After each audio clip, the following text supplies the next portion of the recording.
Сәлем достар, сіздерге испанский чизкейктің рецептісімен бөліспекшімін. Бұл өзі испанский чизкейк осындай күйген түрімен ерекшеленеді. Үстін өзіңіздің қалауыңыз бойынша әсемдесеңіз болады. Мен сахарная пудра септім. Кез келген жеміс-жидектер, құлпынай, не болмаса малина сеуіп әдемілеп әсемдеуге болады. Не болмаса шоколад ерітіп шоколад қоюға да болады.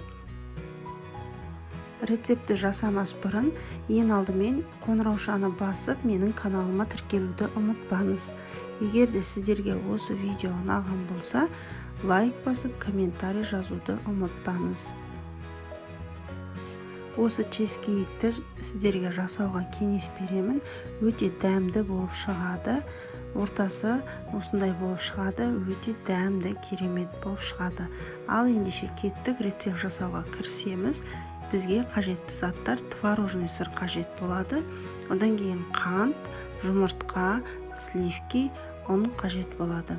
Барлық заттар бөлме температурасында болуы керек. Ең алдымен творожный сырымызды жақсылап миксерлеп аламыз, бір келкі етіп, одан кейін оның үстіне қантты саламыз да екеуін жақсылап араластырамыз. Барлығын видеода көрсетілгендей етіп, бір келкі етіп массамызды араластырып аламыз. Одан кейінгі кезекте жұмыртқамызды бір-бірден қосып отырамыз. Яғни бір жұмыртқаны қосамыз да тағда миксермен бір келкі етіп араластырамыз. Одан кейін екінші жұмыртқаны қосып тағда жеке араластырамыз. Осылайша 4 жұмыртқаны жеке-жеке бөліп салып араластырып отырамыз.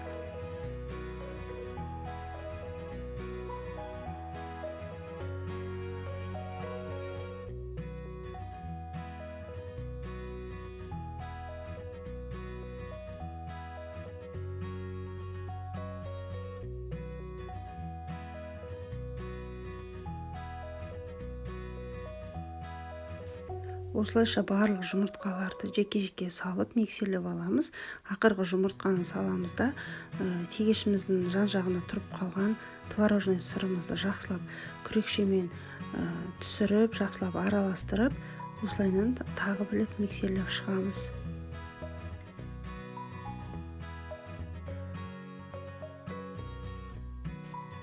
Келесі кезекте біз сливкиімізді құямыз да тағы да жақсылап қоюланғанша миксерлейміз.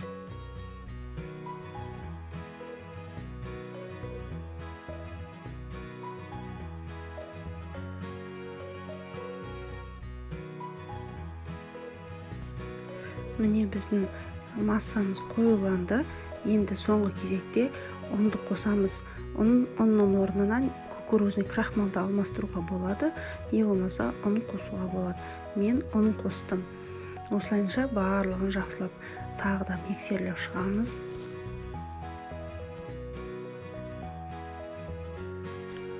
Міне осылайынан біздің массамыз дайын болды.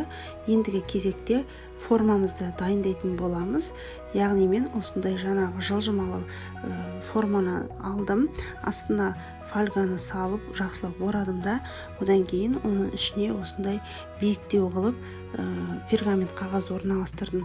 Себебі біздің чизкейк қазір піскен уақытта көтеріліп піседі. Одан кейін жаңағы массамызды осының үстіне құямыз. Мен бұл жерде форманың диаметрін 20 диаметр етіп алдым. Қаласаңыз 18 диаметрмен де пісіруге болады. Неғұрлым кіші диаметр болса, чизкейктің биіктігі биік болады. Менікі 20 диаметр етіп алдым. Осылайда массамыздың барлығын құйдық та жақсылап қозғап жібереміз. Одан кейін духовкамызға пісіруге жібереміз. Яғни бұл қазір бізде биік болып пісіп шығады. Суығаннан кейін формасын сәл түседі. Міне біздің чизкейкіміз осылайдан пісіп шықты. Чизкейкіміз біраз уақыттан кейін суығаннан кейін өз формасынан төмен түсетін болады. Міне біздің чизкейкіміз суыды, яғни жан-жағындағы формаларынан шешетін боламыз. Яғни біздің чизкейк түнімен холодильникте тұру керек, 5-6 сағат суып, суығаннан кейін парық турайтын боламыз. Жылы күйінде немесе ыстық күйінде турауға болмайды. Яғни бұл әбден өзінің формасын суып, жаңағы ортасының барлығы қатаю керек.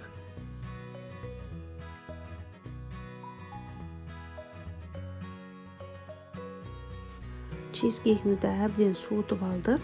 Мінекей, біздің чизкейктің түрі осындай болады. Осындай түрімен өзі ерекшеленеді. Дәмі енді өте керемет. Жасап көрсеңіздер болады.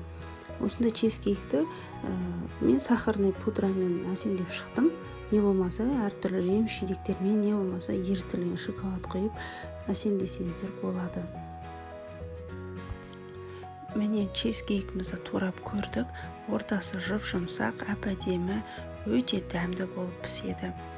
Міне қарасаңыздар, видеода көрініп тұр, өте жұп-жұмсақ болып піскен. Осының үстіне шоколадты құйып жесеңіздер де болады, өте дәмді болады. Сіздерге жасап көруге кеңес беремін. Бір жасағаннан шығады. Егер де сіздерге видео ұнап жатса, лайк басуды ұмытпаңыздар. Тағы да осындай рецепттер жасап тұрамын. Қош сау болыңыздар.